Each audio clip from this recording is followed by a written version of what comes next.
But just as fundamental as any of these investments I've discussed is maybe the most fundamental: the right to vote. The right to vote.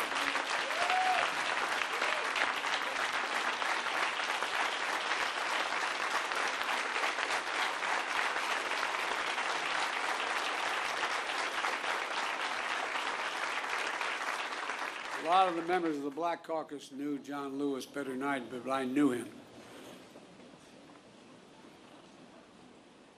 On his deathbed, like many, I called John to speak to him. Rev, all John wanted to do was talk about how I was doing. He died, I think, about 25 hours later. But you know what John said? He called the right to vote precious, almost sacred. He said the most powerful, nonviolent tool we have in a democratic society. This sacred right is under assault with incredible intensity like I've never seen, even though I got started as a public defender and a civil rights lawyer. With an intensity and aggressiveness that we've not seen in a long, long time. It's simply un-American. It's not, however, sadly, unprecedented. The creed, "We shall overcome," is a long-time mainstay of the civil rights movement, as Jesse Jackson can tell you better than anybody. The obstacle to progress that have to be overcome are a constant challenge. We saw it in the 60s, but with the current assault, is not just an echo of a distant history. In 2020, we faced a tireless assault on the right to vote.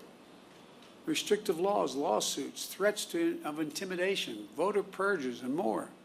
We resolved to overcome it all, and we did. More Americans voted in the last election than in the midst of a pandemic, than any election in American history.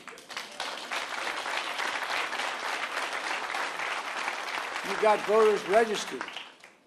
You got voters to the polls. The rule of law held. Democracy prevailed. We overcame. But today, let me be unequivocal. I've been engaged in this work my whole career, and we're going to be ramping up our efforts to overcome again. I will have more to say about this at a later date, a truly unprecedented assault on our democracy, an effort to replace nonpartisan election administrators and to intimidate those charged with tallying and reporting the election results. But today, as for the act of voting itself, I urge voting rights groups in this country to begin to redouble their efforts now to register and educate voters. And in June should be a month of action on Capitol Hill. I hear all the folks on TV saying, why doesn't Biden get this done? Well, because Biden only has a majority of effectively 4 votes in the House and a tie in the Senate, with 2 members of the Senate who vote more with my Republican friends. But we're not giving up. Earlier this year, the House of Representatives passed For the People Act to protect our democracy. The Senate will take it up later this month, and I'm going to fight like heck with every tool at my disposal for its passage. The House is also working on the John Lewis Voting Rights Act, which is critical to providing new legal tools to combat the new assault on the right to vote.